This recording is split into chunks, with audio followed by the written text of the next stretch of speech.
The bullet tore through Nix's chest at the exact moment Kairos whispered, "I love you," into her ear, his breath warm against skin that was already growing cold.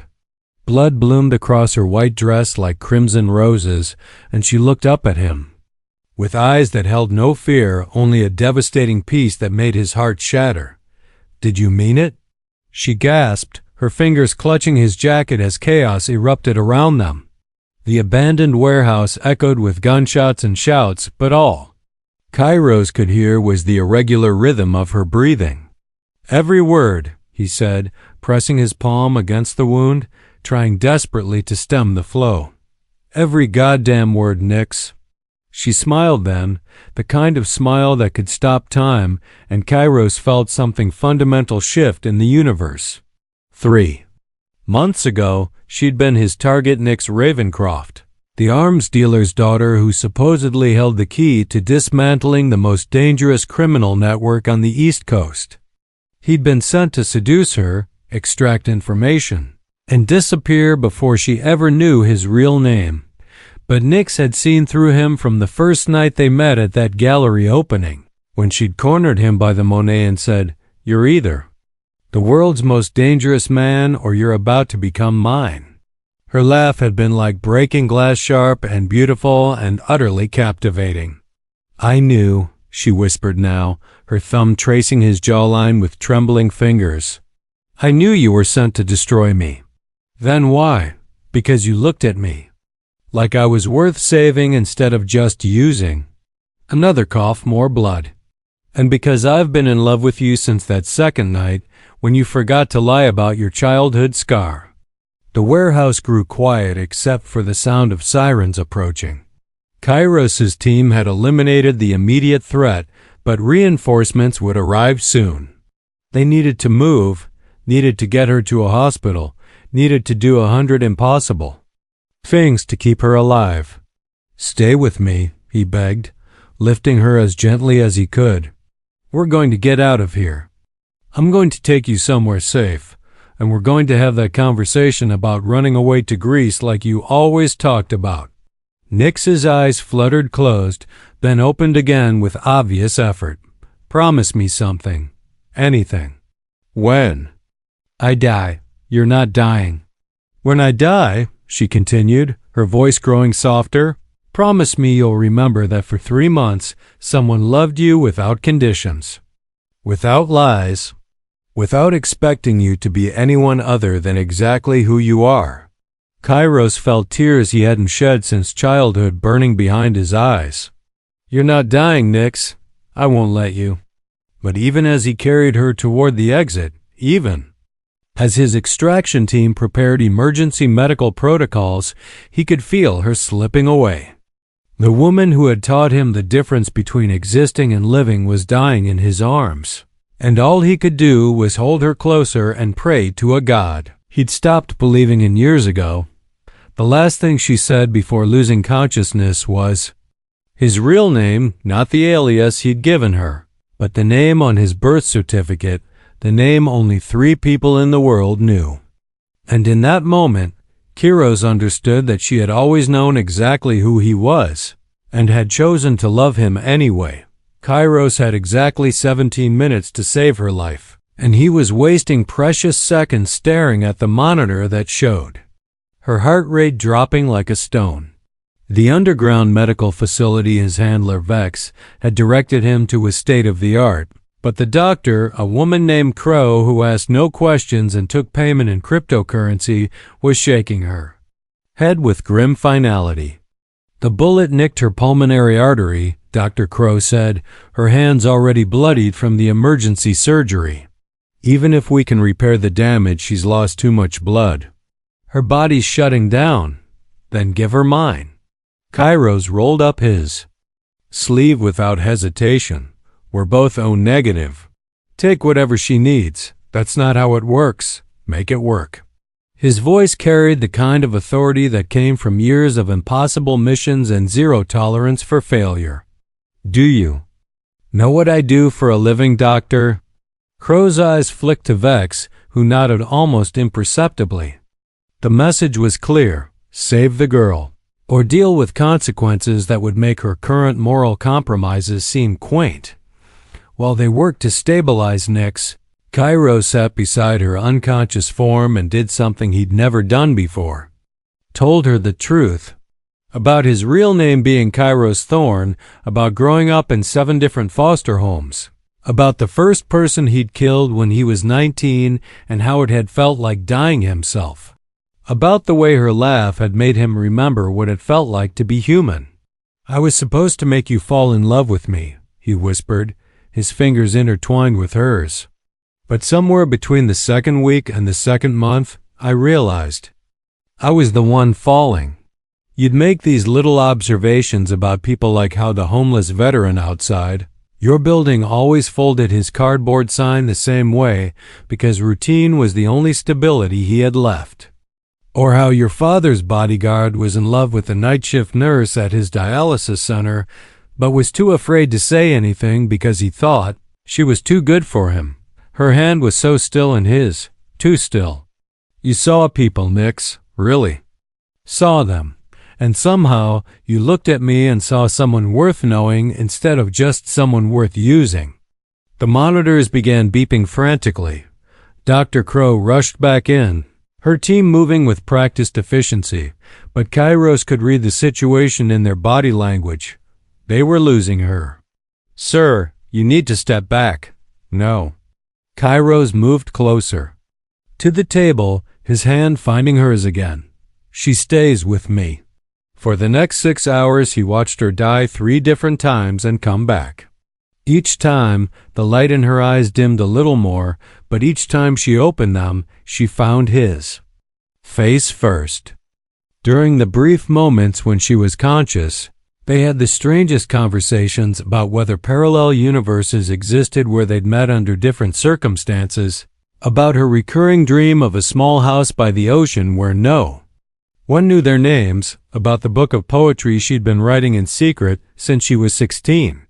"Read it to me," he said during one of these lucid moments, when the doctors had stepped out to consult about more aggressive interventions.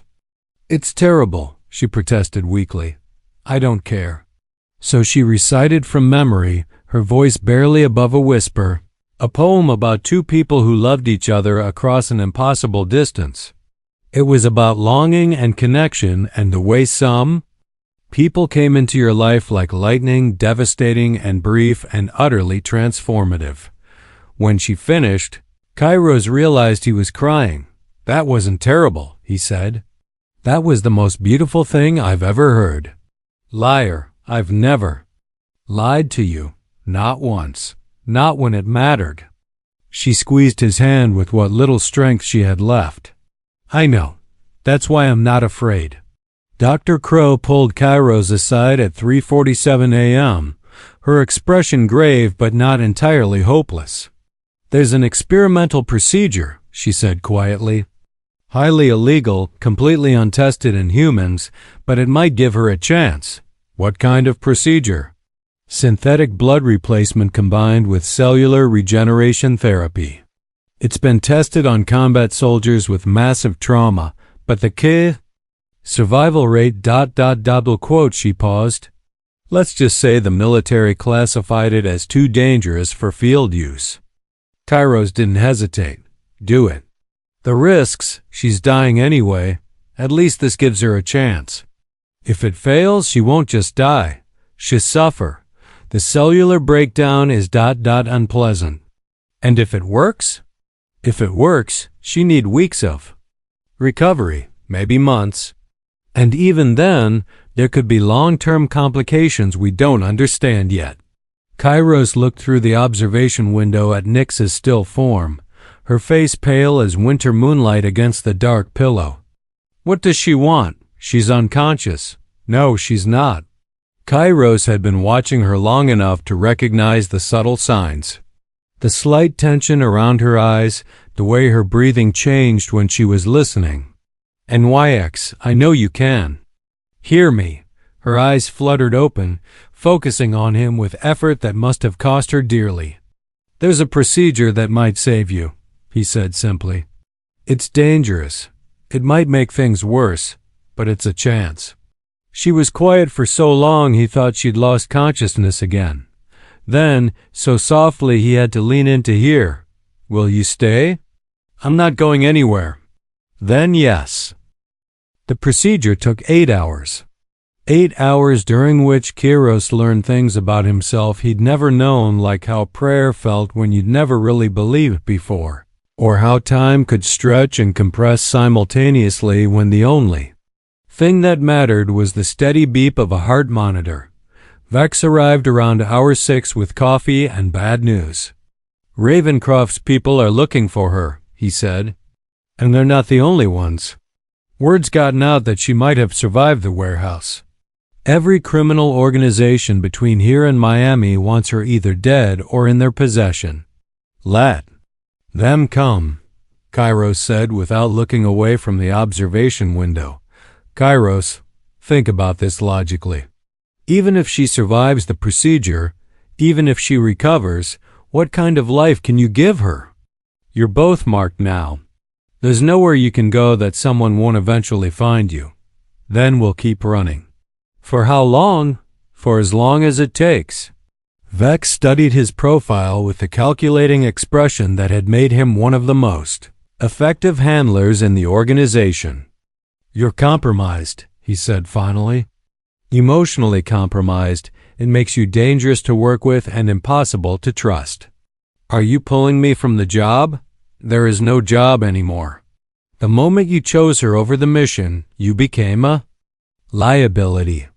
Kairos turned to face him then, and Vex took an involuntary step backward.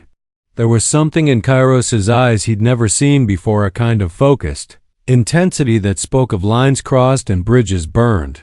"Are you threatening her?" "I'm stating facts." The organization invested significant resources in this operation.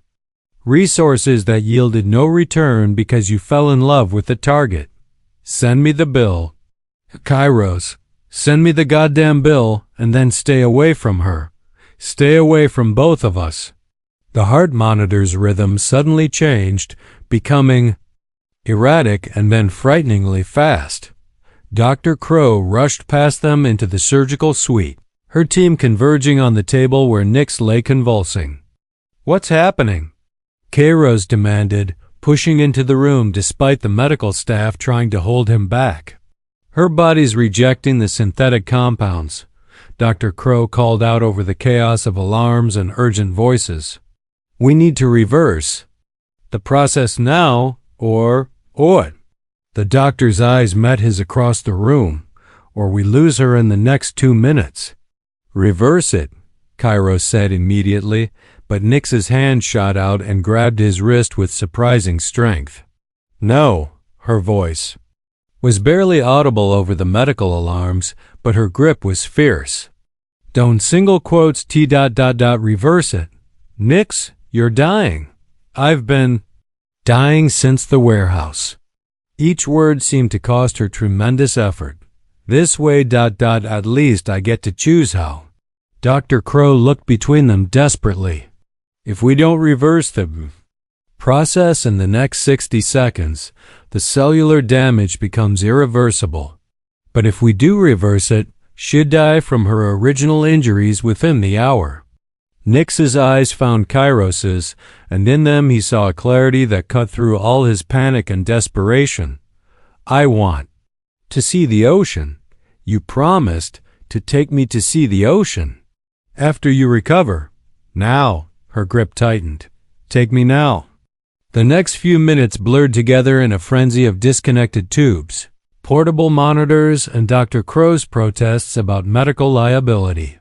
But somehow, Kairos found himself carrying Nix through the facility's service exit, her body wrapped in blankets, heading for the coast highway in a stolen medical transport vehicle. The sun was rising as they reached the cliff overlooking the Atlantic. Kairos had driven with the kind of reckless speed that only desperation could fuel, running red lights and ignoring the pursuing helicopters that Vex had undoubtedly dispatched. None of it mattered now except getting Nix to the ocean she'd dreamed about. He carried her down the rocky path to a secluded beach, her weight frighteningly light in his arms. The experimental treatment was consuming her from the inside. He could feel her body temperature fluctuating wildly, could see the way her skin had taken on an almost translucent quality. "It's beautiful," she whispered as he set her down on the sand, close enough to the water that the waves could reach their feet. "Not as beautiful as you." She laughed, and it was still the same sound that had captivated him that first night, like breaking glass. Sharp and lovely and utterly unique. "Even dying, I'm still your type?" "Especially dying." He meant it as a joke, but his voice broke on the words. They sat together as the sun climbed higher, painting the sky in shades of gold and coral that seemed impossibly vibrant. Nix talked when she had the strength about the poetry she wished. She'd published about the small acts of kindness she'd witnessed that had restored her faith in humanity. About a recurring dream she'd had since childhood of two people walking along a shoreline, their hands intertwined, their footprints disappearing in the sand behind them. "I used to think that dream was about loss," she said, her head resting against his shoulder. "About impermanence. But now I think it was about this moment. About how some things are so perfect they can only exist for an instant. Don't talk like this is over, Kairos." She turned in his arms, her face inches from his. "Look at me. Really look at me." He did, and saw what he'd been refusing to acknowledge. The experimental treatment hadn't just failed, it had accelerated her body's breakdown. Her skin was growing paler by the minute, her breathing more labored. She had hours at most. "I'm scared," she admitted quietly, "of dying, of you forgetting this, of you remembering me only as a mission that went wrong instead of as someone who loved you completely." Kairos cupped her face in his hands, his thumbs tracing the delicate line of her cheekbones. "I could never forget you. And this isn't a failed mission, Nix. This is the only thing I've ever done right." She smiled then, that devastating time-stopping smile that had changed everything. "Kiss me." He did, softly at first, and then with the desperate intensity of someone trying to pour a lifetime of love into a single moment. When they broke apart, her eyes were bright with tears and something that looked remarkably like joy. "Perfect," she whispered. "That was perfect." The waves continued to wash over their feet as Nix grew quieter, her breathing slower. Kairos held her against his chest and told her everything, about the house in Greece he'd imagined buying for them, about the children they might have had, about growing old together in a world where their past couldn't touch them. "In another life," she murmured, "we meet at a coffee shop. You're reading ... Neruda. I'm terrible at picking up men, but I ask you about your book anyway. What do I say? You say, poetry is just ... another way of telling the truth. And I fall in love with you ... right there. Over terrible coffee and your terrible explanation of metaphor." Her voice was growing fainter, but her smile never wavered as the afternoon sun began its descent toward the horizon. Nix's breathing became so shallow that Kairos had to lean close to feel the whisper of air against his cheek. Her skin had taken on an ethereal quality, almost luminescent in the golden light, and he realized with a strange sense of peace that she looked like something otherworldly, an angel preparing to return home. "Tell me about the stars," she whispered suddenly, her eyes closed but her face turned toward the sky. "It's daytime, love." "There are no stars yet." "Then make them up. Tell me. Tell me about constellations that don't exist." So Kairos did. He told her about Nix's crown, a constellation shaped like the circlet she'd worn to that first gallery opening, where 7 stars formed a perfect arc above the northern horizon. He described the lover's promise, 2 stars that appeared to dance around each other in an eternal embrace, visible only to those who had found their perfect match. "And there's the phoenix heart," he continued, his voice soft against her ear. "It's the brightest star in the southern sky, but it only appears to people who've learned how to love without fear. They say if you make a wish on the phoenix heart, it doesn't grant you what you want, it grants you what you need. What would you wish for? She asked. More time with you. 100 more years, 1,000 more conversations, 1,000,000 more moments like this. That's not what you need, though. Kairos was quiet for a long moment, considering. What do I need then? You need to forgive yourself, she said simply, for all the things you did before you knew better, for all the people you couldn't save, for being human in a world that taught you humanity was weakness. Tears fell silently down his cheeks. How do I do that? You remember that love isn't earned. It's given freely, without conditions, without requirements for perfection. Her hand found his, their fingers intertwining. You remember that for 3 months. Someone looked at you and saw not a weapon or a tool or a means to an end, but a man worth knowing, a man worth loving. And Wykes, promise me something else. Anything. When I'm gone, when you think about us, don't remember the sadness. Remember the morning you brought me coffee in bed and tried to make pancakes from scratch. Remember the night we danced in your kitchen to that terrible jazz album. Remember how we used to argue about whether Die Hard is a Christmas movie. Despite everything, Kairos found himself smiling. It absolutely is a Christmas movie. See? Still wrong about that. Her laugh was barely audible now. Remember, remember that we were happy. Even with everything else, even knowing it couldn't last, we were happy. The sun was touching the water now, turning the ocean into a sheet of molten gold. Seabirds wheeled overhead, their cries echoing off the cliffs behind them. In the distance, Kairos could hear the sound of approaching helicopters vex his people, or possibly Ravencroft's organization, or any of a dozen other groups that wanted them dead. It didn't matter anymore. I should have quit the first day I met you, he said. Should have walked away from everything and started over. Would you have been ready for me then? Would you have been able to see me clearly, or would you still have been looking for exits and contingency plans and ways to protect yourself? The question hung in the air between them, heavy with implication. Kairos realized she was right. The man he'd been before meeting her wouldn't have been capable of this kind of love.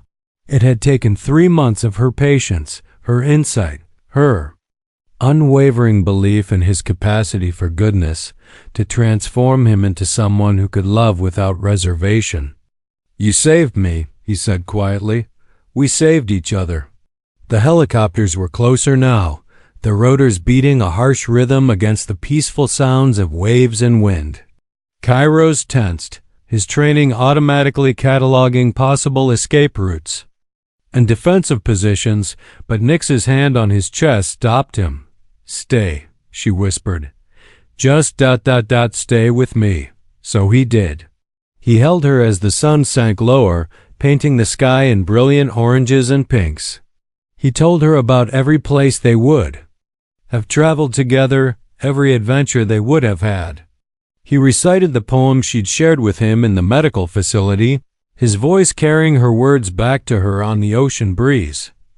When the first helicopter landed on the beach 50 yards away, Nyx stirred in his arms. Kairos? I'm here. I need you to know this moment, right here. It's worth everything. Worth all the pain, all the fear, all the impossibility.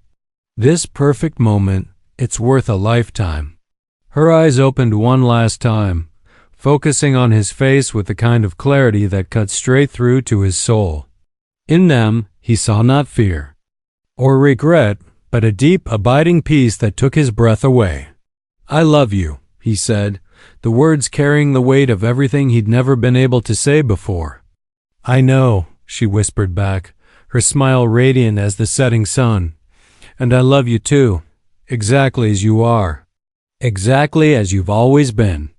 The armed men approaching across the sand might as well have been ghosts for all the attention Kairos paid them. His entire world had narrowed to the woman in his arms. her breathing so faint now that he had to watch the subtle rise and fall of her chest to confirm she was still alive. "Sir, step away from the woman." The voice belonged to someone Kairos didn't recognize, not Vex's team then. Probably Ravencroft's people, finally tracking them down. "She's dying," Kairos said without looking up. "Whatever you want from her." "It's too late. Our employer would like to confirm that personally." Now Kairos did look up, his eyes meeting those of a man in an expensive suit who clearly hadn't expected to be conducting business on a beach. Behind him stood 4 others, all armed, all looking uncomfortable with the scene they'd walked into. "Your employer can wait 5 minutes, Kairos said with quiet authority, "or he can go to hell. I honestly don't care which." The man in the suit hesitated. There was something in Kairos's voice, a finality that spoke of lines crossed and consequences accepted that made even trained killers pause. "Sir, I have orders." "Your orders are to retrieve a living asset," Kairos interrupted. "Look at her. Tell me what value she has to anyone now." It was true. Nyx had grown so still, so translucent, that she looked more like a beautiful sculpture than a living person. The experimental treatment had burned through her system like wildfire, consuming everything it touched. Even her enemies could see. She was beyond saving. "Boss isn't going to like this," one of the other men muttered. "Boss can adapt," Kairos said. "Life's full of disappointments." Nyx stirred at the sound of voices, her eyes opening slowly. When she saw the armed men surrounding them, she didn't show fear, only a kind of weary sadness. "More people who want to use me?" she asked softly. "Different people, same agenda," Kairos confirmed. "Don't worry about them." She nodded, accepting this information with the calm of someone who had moved beyond caring about worldly concerns. Her attention turned back to the ocean, where the sun was now balanced perfectly on the horizon like a golden coin. "It's beautiful," she whispered, "the way the light dances on the water." "The most beautiful thing I've ever seen," Kairos agreed. Though he wasn't looking at the sunset, the man in the suit was speaking into a radio, presumably reporting the situation to his employer. Kairos caught fragments of the conversation. "Target compromised. Medical emergency. Recommend abort." But it all seemed to be happening in another dimension, one that had nothing to do with the sacred space he and Nyx occupied. "Kairos," Nyx said, her voice barely audible over the waves. "Remember what I said about constellations? About the Phoenix Heart? Look for it tonight. When the stars come out, look for the brightest one in the southern sky. That's where I'll be. And YX, promise me you'll look. I promise." She smiled, and in that moment, despite everything, the approaching death, the armed men, the impossible circumstances that had brought them together, she looked genuinely happy. "I used to think," she said slowly, "that love stories had to be ... long to be meaningful. That you needed years together, decades, to really know someone. But I was wrong." Her hand found his face, her fingers tracing familiar lines with trembling gentleness. Sometimes you can know someone completely in 3 months. Sometimes you can love someone so perfectly in such a short time that it feels like you've been loving them your whole life." "It does feel like that," Kairos agreed, his voice thick with emotion. "Like everything before you was just rehearsal." "Exactly." Her eyes were growing heavy, but she fought to keep them open. "This isn't a tragedy, Kairos. This is the most beautiful love story ever written. We just get to write it in watercolors instead of stone." The radio crackled, and the man in the suit received new orders. Kairos heard the word "withdraw" and felt a moment of gratitude for whatever mercy had been shown them. As the armed men retreated up the beach, Nyx's breathing became even more labored. The sun was nearly gone now, just a sliver of gold on the horizon, and the first stars were beginning to appear in the darkening sky. "Tell me again," she whispered. "About the house by the ocean." So Kairos did. He described the little cottage with blue shutters and a garden full of wildflowers. He told her about the porch swing where they would have watched storms roll in, about the kitchen where he would have made her terrible coffee every morning, about the bedroom where they would have grown old together. "And books," she added softly. "Shelves and shelves of books, poetry and novels and travel guides for places we'll never visit. All the books you could ever want. And you," she said, "always you." The last sliver of sun disappeared, and darkness began to settle over the beach. But the stars were emerging now, brilliant points of light scattered across the vast canvas of sky. Kairos searched the southern horizon and found it, the brightest star he'd ever seen, pulsing with gentle radiance. "There," he said, pointing, "the phoenix heart." Nyx followed his gaze, her face turning upward toward the light. "It's perfect," she breathed. "It's absolutely perfect." As the stars grew brighter overhead, Nyx's breathing slowed to match the rhythm of the waves. Each exhale seemed to carry away another piece of her, while each inhale brought her closer to something that existed beyond the boundaries of the physical world. Kairos held her closer, as if his love alone could anchor her to life. "I'm not afraid anymore," she whispered, her voice carrying a peace so profound it seemed to radiate from her skin. I can feel something wonderful waiting."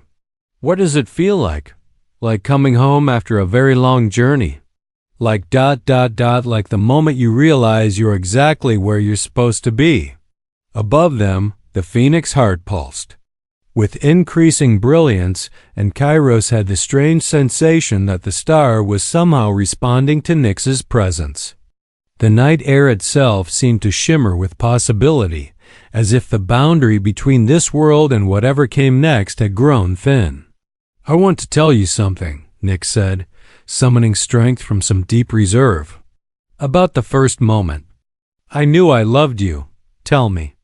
It wasn't the gallery opening or the second date or any of the dramatic moments. It was 3 weeks in, when you thought I was asleep. You were sitting by the window in my apartment, just watching the sunrise. And you looked so peaceful, so completely yourself. Not the operative, not the seducer, not the man playing a role. Just Kairos. She paused, gathering breath. "And I realized that was the moment you'd stopped pretending with me. That was when you let me see who you really were. And he was he was beautiful." Tears streamed down Kairos's face as he pressed his lips to her forehead. "You gave me myself back," he said. "I didn't even know I'd lost myself until you helped me find my way home." "We're both home now," she said with absolute certainty. "Right here, right now. This is our home."